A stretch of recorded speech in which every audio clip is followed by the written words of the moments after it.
amishpatim asher tasim lifnehem. Et donc voici les jugements que tu placeras devant eux. Alors d'après le pshat, le sens simple, Kadosh Baruch Hu ordonne à Moshe Rabbeinu de présenter au Bnei Israël toutes les règles de justice, de droit, les jugements, les lois de la Torah.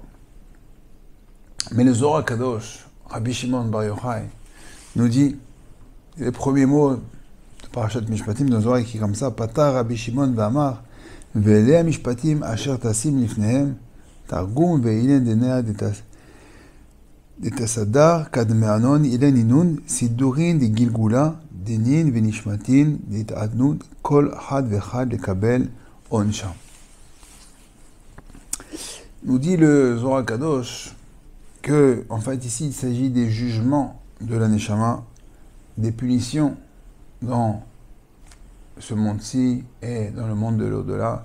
Et plus particulièrement, la Parashat Mishpatim va nous parler des Gilgulim, des réincarnations. Alors, qu'est-ce que la réincarnation? Qu'est-ce que les Gilgulim? Il faut savoir que l'âme que chaque juif possède en soi est d'une sainteté, d'une grande sainteté, une grande kedusha. Elle nous a été confiée par Akadosh Baruch Hu, comme on dit tous les jours dans les brachot Berkot HaShachar, Elokai, Neshama Shenata Bi Teora, Ata Verata, Ata Yetzarta, Ata Nefarta Bi.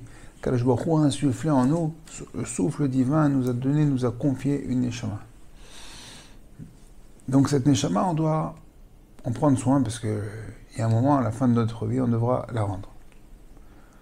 Maintenant, dans quel état on va la rendre? Alors c'est comme, pour comparer ça à Avdil Evdel Avdot, mais pour essayer de comprendre. Vous louez une voiture. Alors vous louez une voiture, alors celui qui vous a le loueur, il souhaite retrouver la voiture dans le même état qu'il vous l'a donnée. Sans rayures, en général ils prennent les photos, ils font un constat. S'il y a une rayure, alors on note. Bref, ils vous donnent quelque chose de neuf dans un certain état, ils veulent le retrouver dans le même état. Et si on ne le rend pas dans le même état, alors il faudra l'amener dans un garage pour qu'il le répare. Et si ce n'est pas encore bien réparé, on passera dans un autre garage et un autre garage. Et bien les Gilgulim, si on peut expliquer ça vulgairement, c'est à peu près ça. Kadosh Baruch Hu nous confie une Neshama et on doit la rendre en état. Et puis si ça n'a pas marché, on va faire ce qu'on appelle des tikkunim, des réparations. Et donc on va revenir dans un Gilgul, et puis dans un autre Gilgul, et dans un autre Gilgul. Alors il faut savoir que chaque Gilgul, chaque réincarnation, c'est une punition terrible pour la Neshama. Le moins terrible pour la Neshama, c'est d'abord c'est le passage au Gehinnom. Au Gehinnom, alors on y passera tous. D'abord il faut savoir que c'est un srout, c'est un mérite. Tout le monde n'aura pas la chance d'aller au Gehinnom. Je me rappelle qu'un jour, le Rav Steinman Zatzal parlait d'une certaine personne qui faisait vraiment beaucoup de mal. Il a dit, je ne sais même pas s'il aura le droit de rentrer au Gehinnom. Le Gehinnom, c'est une machine à laver. Donc c'est pour enlever les petites tâches. Par contre, que les Gilgulim, c'est pour des plus grandes réparations. Alors, on va essayer de voir ensemble le processus des Gilgulim. Ça va être indiqué par comment ça s'appelle? L'Or HaChaim, dans le Parashat Bereshit, chapitre Aleph, je crois, au Pasuk Kaf Vav. Là-bas, le Or HaChaim, il va nous expliquer un peu la hiérarchie, le top 10 du Gilgul. Alors, il y en a qui pensent qu'une âme, un Gilgul peut se faire jusqu'à maximum 3 reprises, 3 fois, dans le corps d'un autre homme. Et si cela, ça ne marche pas, alors il devra revenir sous différentes formes. Alors c'est une marloquette, est-ce que c'est 3, est-ce que c'est 4, c'est 5? En fait, ça dépend la neshama de la personne. Il y a des neshamot de tzadikim et des neshamot de reshaim. Des fois, une neshama de tzadikim, elle pourra venir plus que 3-4 fois, puisqu'à chaque fois, elle va revenir donc dans un bon joueur, on va dire. Et elle n'a pas grand-chose à réparer. Donc elle peut revenir dans ce monde-là, dans un corps d'homme, ça ne peut pas la mettre à l'épreuve. Par contre, que des neshamot de Reshaim, alors la remettre dans ce monde-là, dans un corps d'homme, c'est un peu l'ifné vers l'autisme de Mirchol, c'est mettre une embûche devant un aveugle, parce que peut-être que pour venir réparer une chose dans son neshama, elle va être confrontée à de nouvelles avérotes, et en fin de compte, elle va peut-être plus casser que réparer. C'est pour ça qu'on peut expliquer que, on dit que par exemple quelqu'un qui un gaucher, alors c'est un gilgoul de voleur. Dans le gilgoul d'avant, il était voleur, on le vient faire gaucher, c'est pas un droitier, quoi. On préfère toujours être droitier que gaucher. Ou bien quelqu'un qui vient avec un handicap, ou un handicapé, ou un aveugle. L'aveugle, c'est peut-être quelqu'un qui doit réparer une certaine chose, mais si il revient dans ce monde-là avec la vue, alors il va fauter avec l'œil, ou bien un sourd, ou bien un muet.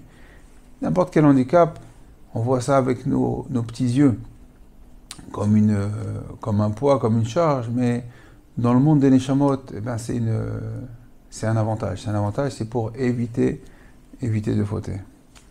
On dit que, en général, c'est des fois des grandes neshamot, comme il ne reste pas beaucoup à réparer, alors elles viennent sous forme d'enfants ou de personnes qui sont handicapées. C'est que le Chazon Ish, quand il voyait une personne qui était atteinte d'une trisomie ou qui avait un grand handicap, il se levait devant cette personne parce que il voyait lui avec ses yeux, il comprenait que derrière tout ça, c'était la fin d'une réparation. Alors on a dit que la première Gilgoul, la première réparation, c'est dans le corps d'un homme. Après, le Or HaChaim nous dit que si l'homme n'a pas réussi à faire, après 2 ou 3 fois, ou 4 fois, eh ben la réparation adéquate, eh ben il reviendra en l'état de poisson. Alors pourquoi le poisson? Le poisson, c'est le bon côté, parce que le poisson, d'abord, il n'a pas besoin, pour être consommé, il n'a pas besoin de shrita. Il est déjà plus pur. Le simple fait d'être pêché, d'être sorti de l'eau, alors déjà il aura accompli son tikkun. Bien sûr, il faudrait que ce poisson ait la chance d'arriver dans une maison. Le juif, le mieux c'est sur la table de Shabbat. Une maison où on va faire des brachot, parce qu'en fin de compte c'est la bracha qui va le libérer, d'où l'importance de faire des brachot. On voit aujourd'hui, au Hachem, une abondance de poissons, il y a des piscicultures, il y a de l'élevage de poissons, de saumon, de tout ce que vous voulez, d'accord? Peut-être c'est pour donner à toutes ces neshamot qui sont en attente, parce qu'on dit que la fin des temps, il va falloir être métaken, il va falloir réparer toutes ces neshamot. Donc c'est peut-être pour ça qu'il y a aussi de la grande distribution, des grands centres commerciaux, beaucoup de choses à manger, de recyclage, pour donner un maximum de chance à toutes ces neshamot de revenir. Donc on a dit en première position, c'est l'homme. Ensuite, nous avons le poisson. Après, un gilgoul un petit peu plus difficile, ça va être les oiseaux purs. Les oiseaux purs, donc c'est les poulets, la volaille, d'accord, tout ce qui peut se manger, parce que pourquoi c'est plus difficile que le poisson? Parce qu'il va devoir effectuer donc une shrita. Et donc l'abattage rituel dans ce cas-là est plus difficile que le poisson. Ensuite, on a le menu et gros bétail. Donc là, encore une fois, c'est le niveau en dessous. Pourquoi? Parce que son abattage est plus difficile que celui du poulet. Donc on voit qu'il y a plus de vérification, il y a plus de choses, donc ça veut dire que les chances, d'accord, sont plus minimes, mais si le tikkun est effectué, alors il sera effectué en bonne et due forme. En dessous de ça, on a les végétaux, les minéraux, que eux, leur réparation est beaucoup plus lente. Parce que d'abord, ils doivent être semés, ils doivent être arrosés, ils doivent pousser. Après, est-ce qu'ils vont être mangés? Alors, si l'herbe, elle est mangée, elle est broutée par une bête, donc après, il va falloir que ça revienne dans la bête, ou bien il faut qu'après, elle soit mangée par un homme, si c'est des pommes, des poires, des oranges. Et encore une fois, tout ça, il va falloir que cette neshama aura atteint un but, aura atteint sa libération lorsque l'homme fera la bracha sur cet aliment. Donc on voit les pérégrinations de la neshama pour arriver à un tikkun. Raconte qu'un jour, Baba Saleh, il dit à son chauffeur, Donc il était à Netivot, il lui donne une adresse, il lui dit voilà, amène-moi là. C'était plus que presque à 2 heures de route, dans un village arabe. Il lui dit bon, on ne discute pas avec Baba Saleh, on ne discute pas avec le maître. Et le chauffeur, il l'amène. Et évidemment, Baba Saleh, c'est lui le Waze, il lui dit à droite, à gauche, tout droit. Et le chauffeur, il commence à transpirer parce qu'il arrive dans un endroit qui n'est pas très commode. Mais bon, il a confiance, il est avec son rab. Et il rentre dans un marché comme ça, et lui dit arrête-toi là. Baba Saleh, il descend de la voiture, et il s'approche d'un stand de pastèques. Il la regarde comme ça, et il commence à choisir. Très étonné, parce que bon, Baba Saleh, la nourriture et les plaisirs de ce monde-là, c'est pas... ça colle pas ensemble. Top, après quelques instants, il regarde, il dit voilà, je demande au vendeur, il donne l'argent, et il achète cette pastèque. Il la coupe, il fait la bracha, il mange un croc, et il repose, il dit allez, on repart. Alors bon, il dit rien, le chauffeur, au bout d'un moment, il n'en peut plus. Il dit mais Rav, qu'est-ce qui se passe, on a fait 4 heures de route, 2 heures aller-retour, pour manger de la pastèque. Alors il explique que c'était évident que c'était pas ça, il voulait savoir quel est le fond de la chose. Il dit ouais, j'ai rêvé qu'il y avait une neshama qui déjà avait subi plusieurs Gilgulim, elle a dit voilà, Rabbi, je suis ici, à tel endroit, il faut absolument venir me libérer parce que je suis dans un village arabe et il n'y a personne qui va faire de bracha pour moi. Alors j'en supplie, venez. Donc j'ai dû choisir et Baruch Hashem, on a réussi à libérer cette neshama. Donc c'est pour ça qu'il faut faire extrêmement attention à réciter les brachot sur chaque aliment qu'on fait. On ne peut pas savoir si un gâteau, une pomme, une poire, qu'est-ce qu'on peut libérer. Je me rappelle mon Rav, c'est le Rabbi Nissim Peretz, cette semaine c'est sa Iloula. Quand il achetait un paquet de gâteaux, quand il devait acheter quelque chose, il prenait le paquet le plus éclaté. Vous savez, par exemple, quand on prend un paquet de gaufrettes, un paquet de gâteaux, on aime bien que le paquet soit beau, que les gâteaux ne soient pas abîmés. Lui, il prenait justement le paquet le plus abîmé. Pourquoi? Parce qu'il dit, si personne n'achète ce paquet, qu'est-ce qu'il va faire? Il va retourner à l'usine, ils vont le jeter, ils vont le recycler.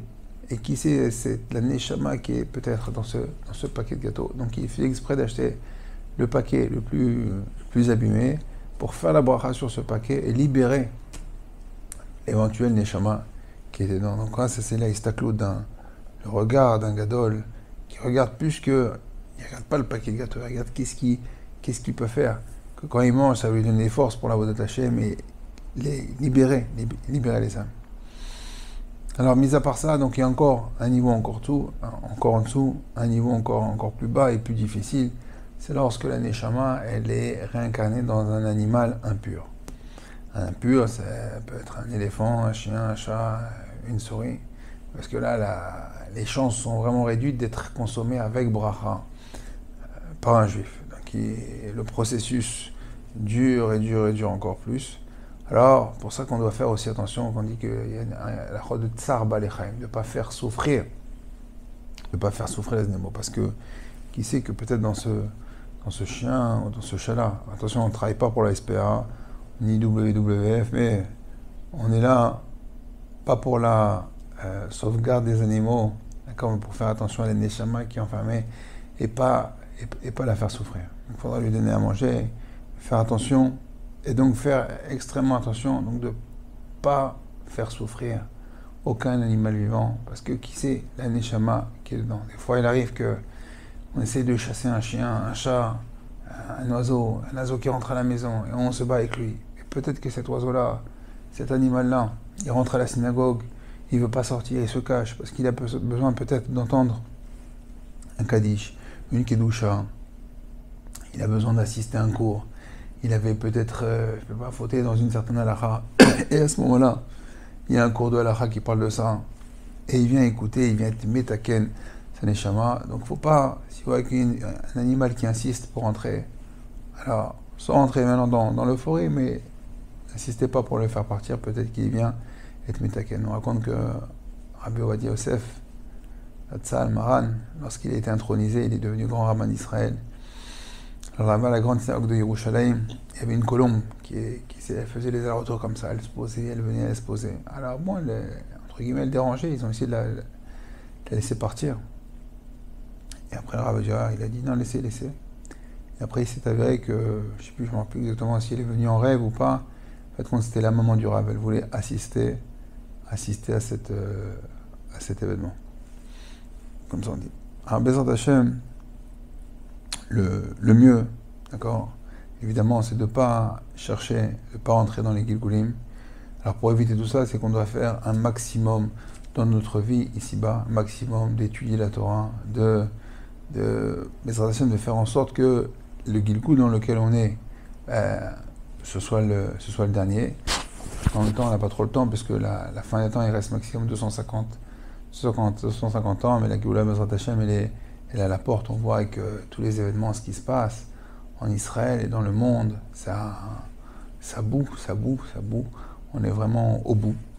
Et alors il faut multiplier le chesed, multiplier les mitzvot, s'appliquer dans les brachot et libérer un maximum d'être metaken, maximum de neshamot, rapprocher les neshamot, rapprocher les juifs qui sont autour de nous, ne pas hésiter, ne pas avoir peur d'offrir la possibilité à une personne de mettre les tefilines, de faire une brachot. Vous invitez quelqu'un chez vous qui est peut-être des fois loin de la Torah, alors peut-être lui dire avec le sourire s'il veut mettre une kippa, s'il veut faire une bracha, lui expliquer que l'incidence que ça peut faire lorsqu'il va faire une bracha, il peut peut-être libérer. Bon, s'il n'est pas prêt même à entendre ça, au moins lui faire une bracha, de faire avancer à Israël chacun à sa manière, avec un sourire, de faire avancer, de faire Shabbat, un mot de Torah par-ci, un mot de Torah par-là.